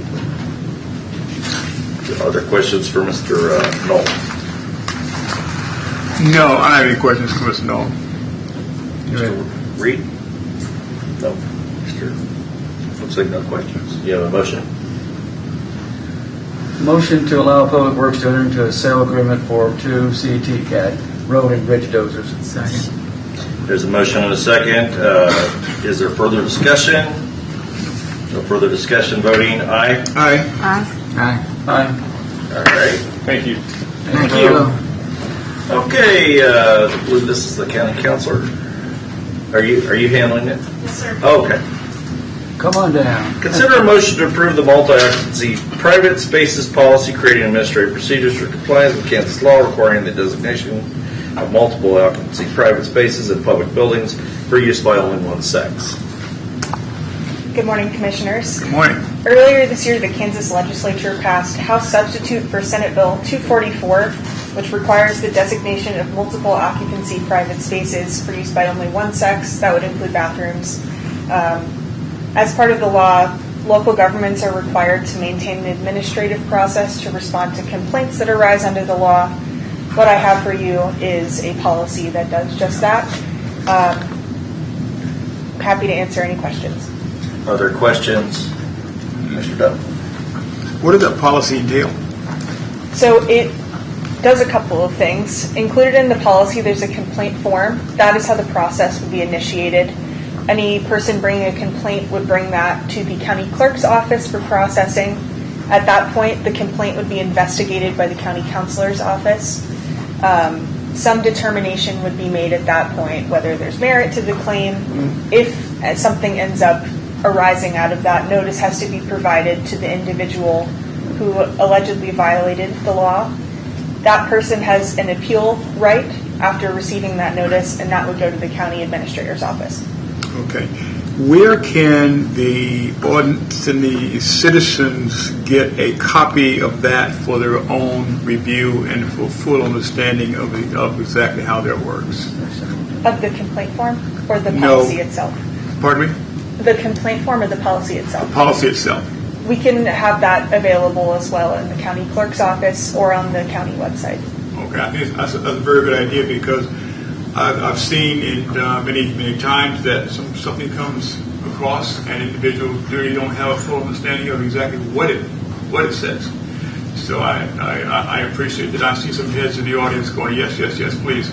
So I would like to have that available to them forthwith. Thank you very much. Mr. Reed? Mr. Republican? I just have one question. Is there a requirement or any kind of provision that there's a notice to be posted? Not necessarily that a notice is posted, but there is a signage requirement that bathrooms be labeled for one sex. When this law came down, staff conducted an audit of our public facilities and found that we were already in compliance with that. So we are good on that end. I would just add, we are required to adopt a policy, and that's why we're here today. I think, as Anne Marie said, we did an audit. We have our bathrooms labeled single sex. Any bathrooms that are for one individual is just one individual and it can lock. We're completely in compliance. However, if we don't pass this policy, we will technically not be in compliance with state law. Well, we definitely want to be in compliance. Yes, we do. Is there a motion? Because wants to approve the multiple occupancy spaces policy, creating administrative procedures for compliance with Kansas law requiring designation of multiple occupancy private spaces in public buildings for the use of only one sex. Second.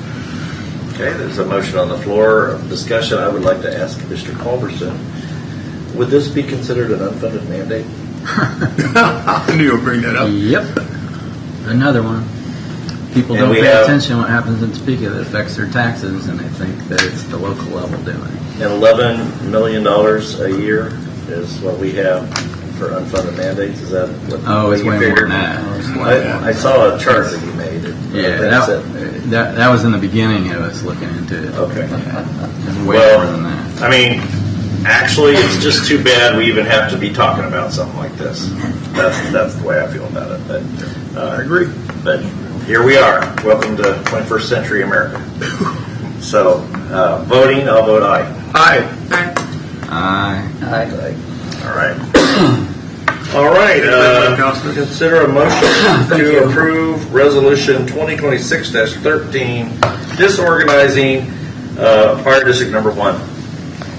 Commissioners, I think you all remember last year we've had our discussion about Fire District Number 1. It was originally composed of 3 entities, the City of Lansing, High Prairie Township, Delaware Township.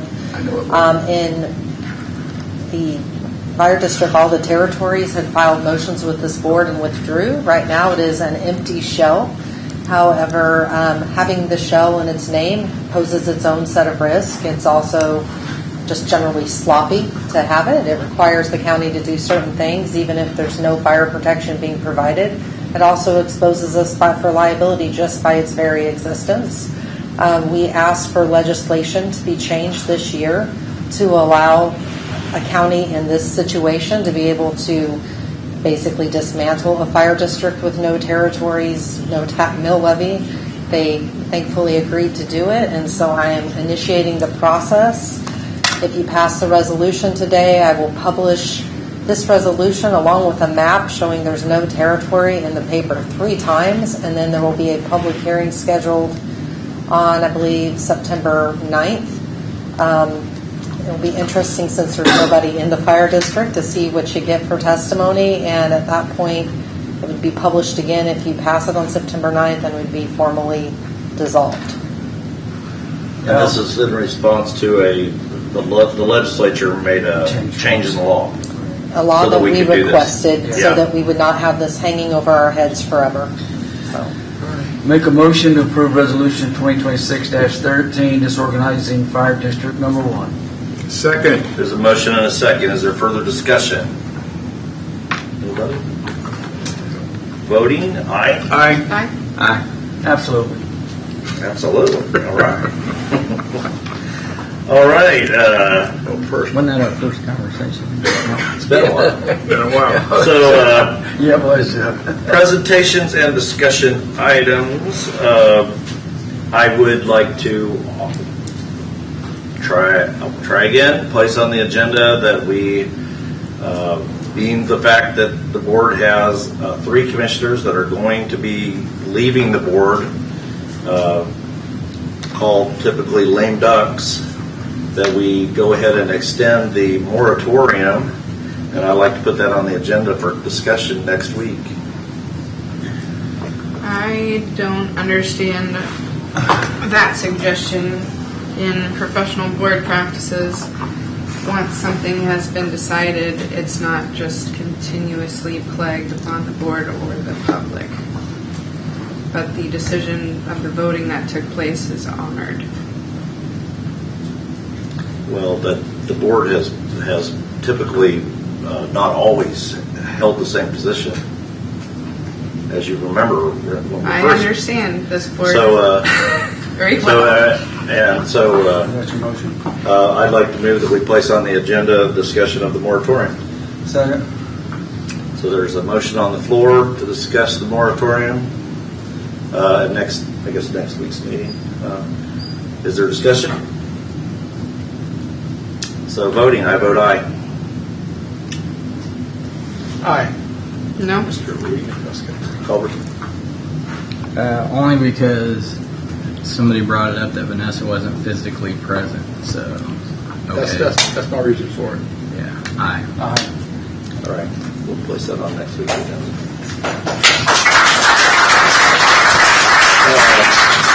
Commissioners, may I just ask? Yes. I believe that time I brought forward 3 resolutions. Do you want all 3 brought back? I just think the data center. Is that consensus? It says that the data center only. Yeah. Yes. Okay. So the other thing, I'm going to use my time here just for a minute to. Sometimes we get into all of this discussion and we forget what the Board of County Commissioners has accomplished. And I've read this a number of times, but I don't think everybody listens and hears. So I would like to read I'm not going to read the entire letter, but I'm going to read a few of the items that we have accomplished as the Board of County Commissioners in the last 7 years. We have open public comment at the beginning of each commission meeting. Citizens are allowed up to 5 minutes to voice their views. That was a change in the rules. YouTube and public access live stream of county commission meetings. YouTube and public access live stream of commission work sessions and special meetings. That's something new that's happened in the last 6 years. More roads paved and hard surfaced in the last 6 years than had been completed in the previous 30 years. This includes many dust abatement roads and sales tax road projects, including projects on Eisenhower Road, 158th Street, 155th Street in Basser, Tonganoxie Road, and soon to be completed County Road 30 north to Dempsey Road, and then actually extending further. The county has also recently focused on helping to get additional hard surface roadways approved in the northern part of the county. Adding approximately $1.2 million in road funding in the public works budgets each of the last 2 fiscal years. Fiscal conservative approach to county budget, reducing the mill levy 1.2 mills between 2019 and 2024. Even in 2025, when the county incurred a cost of $5 million plus required for courthouse roof repairs, the county increased the mill 1.8 to pay for the work over 5 years without requiring any borrowing of money for repairs. In fiscal year 2026, the county is able to reduce the mill a small amount, even in the face of roof repairs. And this next year, we've reduced the mill 2.5 mills and have gone revenue neutral. Increased county wages by over 20% in the last 6 years. Commissioners opposed Governor Kelly's COVID-19 business closures, vaccine, and mask mandates. Special use permit process was streamlined. Economic development. The commissioners have supported the Hills Pet Nutrition located in Tonganoxie, the largest private economic development in the history of Leavenworth County, at $450 million. DSM and Unilock, the industrial park in Tonganoxie, is almost full. Both with competitive wage structures, also have located in the Tonganoxie Business Park, and we worked to work with the city of Tonganoxie on waterline improvement and funding for the easement policy on 222nd Street. County commissioners have written letters and testified before committees of the Kansas legislature on the 3% cap on property tax increases resulting from increased valuation. The cap would put an end to yearly spikes, some in double digits, which have made it difficult for many residents. During the Linwood tornado, commissioners were able to get relief to impacted communities, use it through FEMA funding, and Commissioner Doug Smith and we were able to get dumpsters into the community there. The International Boy Scouts came during the tornado to help with the cleanup efforts. County commissioners have hosted meetings and hearings on the comprehensive plan. The Leavenworth County Commission prohibited commercial wind generators in Leavenworth County. The resolution allows local residents to have their own personal windmills, but it prohibits commercial generators. Approved funding for the Sparrow Clinic to aid organizations to help young people in crisis pregnancy situations. Established a mental health task force supporting funding for Guidance Center for Mental Health Services, and establishing a mental health crisis intervention center at the old Cushing Hospital. Supported adult and juvenile community correction efforts to reduce repeat criminal activity and help young people turn away from a life of crime. Commissioners work with federal officials to try to solve the issue at Fort Leavenworth related to ambulance service. These have just been a few of the issues, and that one didn't turn out so good. But these have just been a few of the issues that we have worked on, and your commissioner has. I feel like these are accomplishments. When we come here, we're working on issue A or issue B, but there have been a lot of positive things that have occurred. So I just think we should put that out there. Mr. Dove. I have nothing. Mr. Reed. Thank you. So a couple things. On Facebook, Steve Skeet stated, most in caps, if not all in caps, of us on planning and zoning are against the data center. So I already stated on social media that I fully expect him to recuse himself from all data center matters on our planning and zoning board. And then Robert Owens, who's also on that board, needs to recuse himself from all data center matters as well, because he was, at his table at the fair. It might as well have been the no data center booth. He had their literature. He had very nice. It was hot, so I used one of the no data center fans just while I was at his booth. But you didn't take it with you? I didn't. I didn't. I try not to do what others are doing. And so, in prejudgment and bias, planning commissioners act in a quasi-judicial role when reviewing special use permits or rezoning requests. Announcing opposition beforehand can signal that the member has already decided the outcome. Publicly committing to a stance prior to an official hearing can give developers grounds to claim they were denied a fair and impartial hearing. Expressing strong preliminary opinions often forces a board member to recuse themselves from the official vote to protect the county from legal challenges. And so I hope to be able to make the meeting tonight and be able to ask them in person to recuse themselves. But if I'm not able to make it, I wanted to make sure to stay to here at the meeting. And,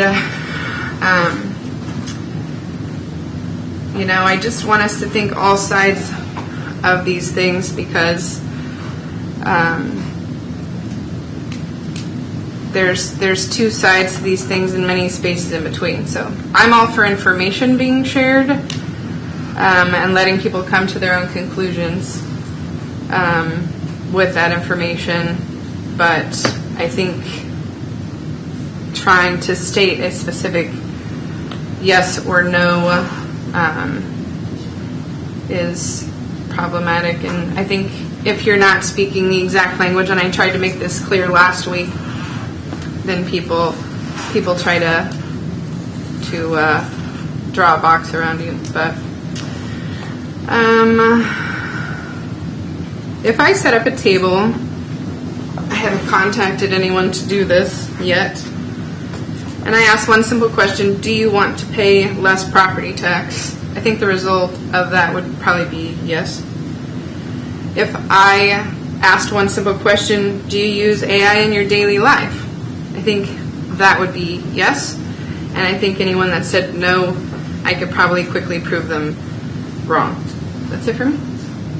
Mr. Culberson? Just have one quick response.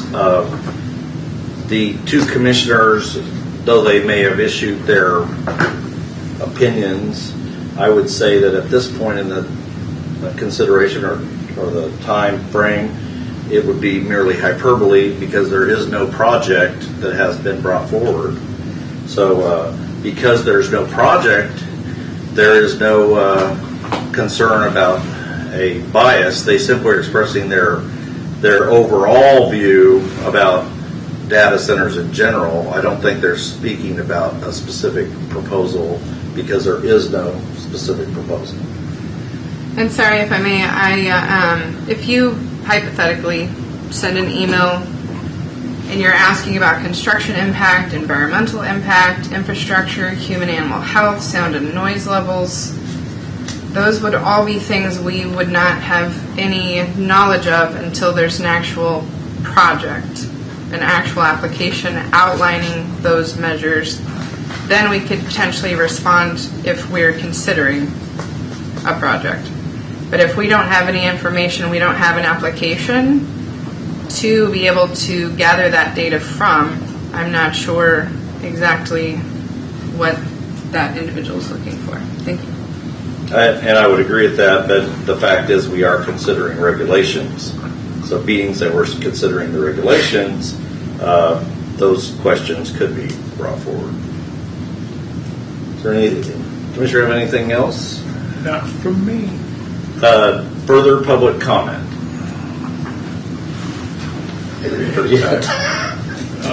Thank you, Commissioners. I can't, ignore what Commissioner Reed just shared.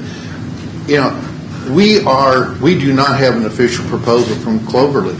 We sat here on March the 18th for 6 hours. I didn't, but most of you did, for 6 hours, listening to what they had. We watched in Tonganoxie on a Tuesday evening in early June where they brought in 20 people to try to convince us that a data center is the best thing since sliced bread. Now, and also, Commissioner Reed, all due respect, you shared with the Republican Party on a Tuesday night the potential windfall that the county would receive in that form that Cloverleaf put out. You're asking, we don't have a proposal yet. And granted, there's going to be a lengthy discussion probably tonight about the issues around the potential data center. But come on, folks. We know they want to come here. I don't know if there was a gentleman here earlier today. I don't know if he was from Cloverleaf or not. But the reality is they want to set up shop on the city limits of Tonganoxie next to the grade school and the middle school. Okay?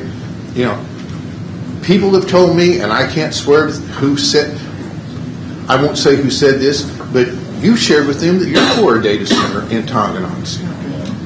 You say no, okay? I'm not going to call them on it, but I think your actions and comments of the past would say different. So I respect the fact that we don't have a proposal yet, but there's so many issues that need to be dealt with around this that it's just not a simple, okay, a yes or no vote. It is huge. And the people, many sitting in this room, are going to be impacted. The community of Tonganoxie will never be the same if a data center comes in. So I thank you for your time, but please, if people express support or opposition to it, I don't think they should be removed from a position like yourself, Ms. Reed. I'm not going to advocate you leaving the commission or resigning because you're for the data center. That's all I have. Thank you. As of a couple,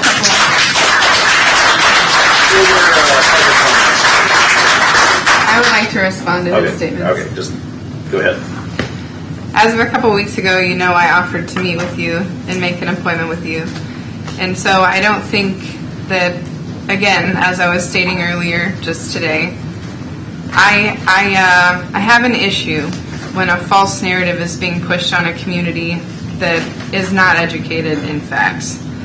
And what do you mean false narrative pushed on the community? I mean exactly that. What? No, explain that. What does that mean? Things that are not true, things that we've had professionals from the community come and talk about wells. Miss Reed. We've still had people today in public comments stating they've watched every meeting, but they're concerned about wells.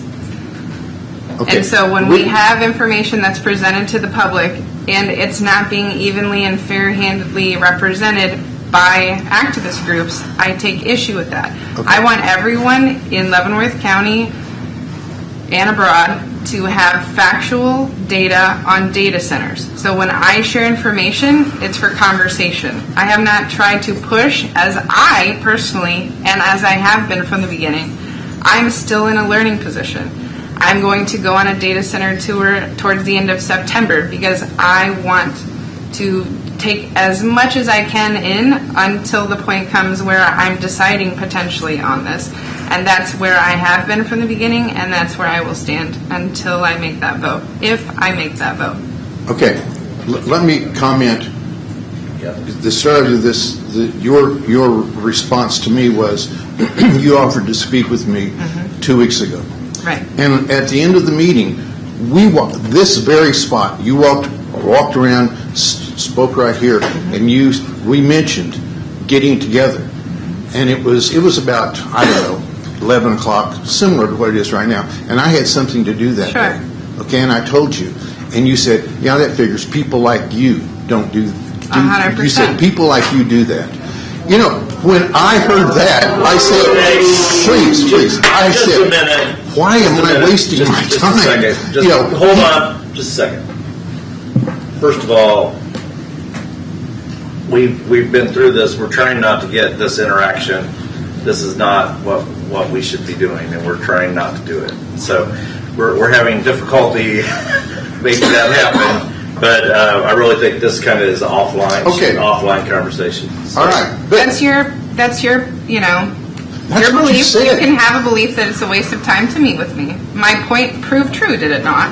That you did not schedule an appointment with me, and you're stating now that it would be a waste of your time. And because of what you said, people like me. In other words, I don't know what you're referring to when you say people like me. I will respect the chair's request to discontinue this. If you want to meet with me, you will be objective. I've met with adversarial people throughout my career, whether it be as a school administrator or whether it be in politics and political life. And I'll meet with you, but I want you to be objective. I look forward to it. If you can assure me that, I'll meet with you. I look forward to it. Thank you. All right. Thank you. Thank you very much. Proposed comment. 3 things. Thank you for your recent vote. It's the beginning of stopping this abuse in Leavenworth County. I encourage the board to revisit and pass the BOCC animal cruelty resolutions of March 24th, 2025, because that would eliminate this simply. It would clarify the language and would remove all doubt. Simple solution. I ask that the board consider revoking the TSUP of Rancho El Diamante immediately because they have failed to comply, and they have testified that they do not use electric cattle prods. They have failed to comply with the stipulations within the SUP. And I would ask that they consider suspending any future SUPs for Mexican rodeo, shariata, or events that violate the Kansas state animal cruelty until we can fully evaluate the language of the law to remove all doubt and confusion.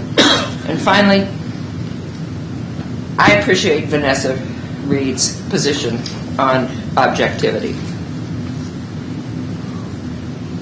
And I ask that she be objective because she has demonstrated on many occasions when I have testified, when I have presented facts, a bias towards the shariata individuals by referring and intimidating and implying that I had racist intentions, that I was a liar, that I did not quote the law.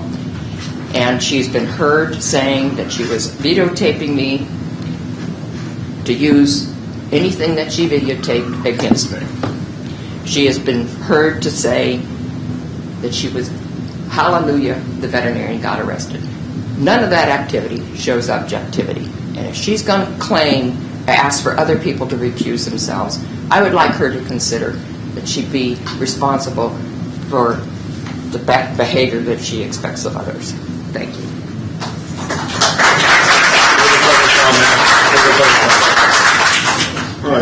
Grossman, to members of the commission.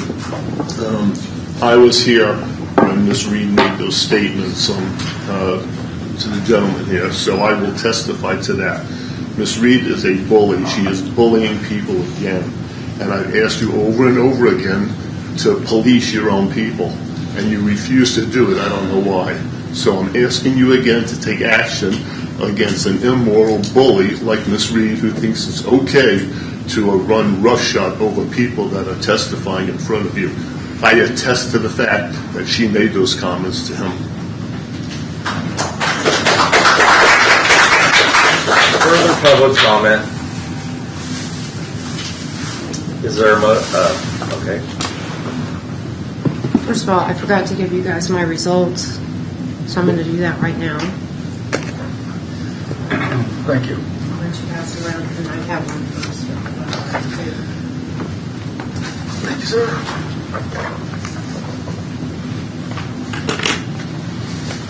Just a couple of things I want to say.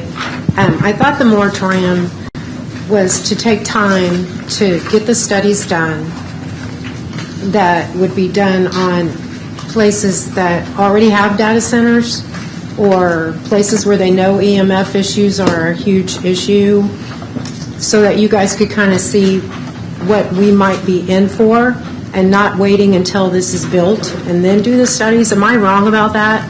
Are you telling me that you cannot look at studies that are out there right now that can cause issues with EMFs, like on 6-year-old children? I'm not understanding that. What was the moratorium supposed to be? What was the $450,000 from flow relief supposed to do?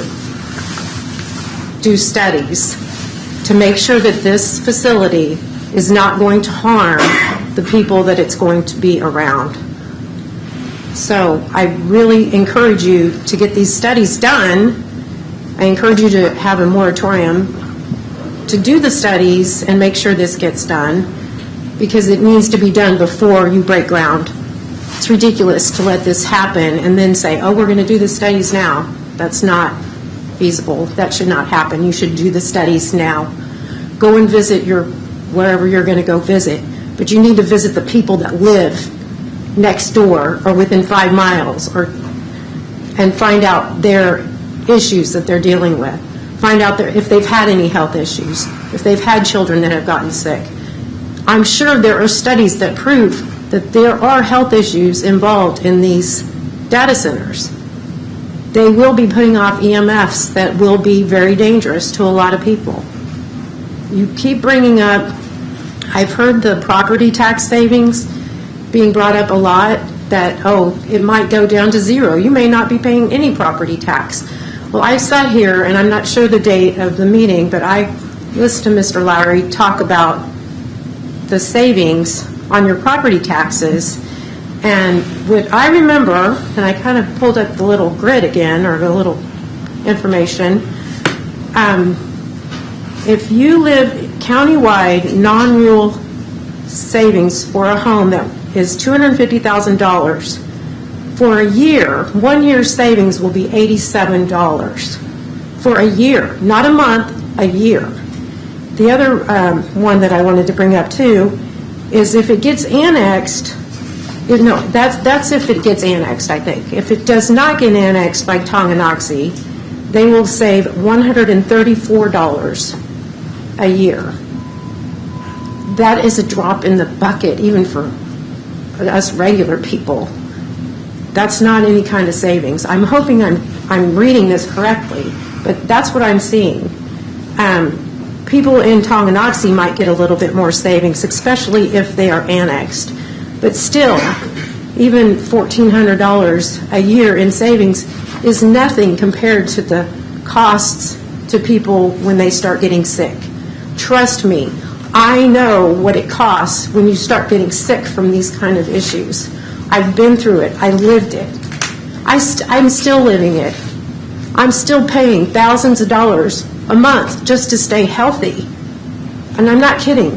$2,500 on average a month to keep me in my condition right now. It's a lot of money when you have genetic issues and you finally figure out what's causing them and you try to stay well. I want you guys to understand there are a lot of people with genetic issues and nobody understands it. I've told you this before. Get a genetic expert in here and talk to them about these issues. I would love to find somebody to talk to you about them. I haven't found that person. A lot of these people are not willing to come out in public and talk about them because if anybody found out how to stay healthy, pharmaceutical companies are going to lose a lot of money. Trust me. Please have the moratorium extended, at least until the new commissioners get in here. I really still want a 2-year moratorium. I don't want to see this happen to Tonganoxie. This should not happen to Tonganoxie. You need to think about the children. The children are our future. And if you do this, they're going to get sick. Trust me. Thank you very much. Further public comment? Teresa Lynch, Mashburn again. Vanessa, I did talk to you with your daughter and a friend at Walmart. I did stop by your house and say, hey, I'm getting new tatas. I got breast cancer. You didn't speak to me, you just chuckled.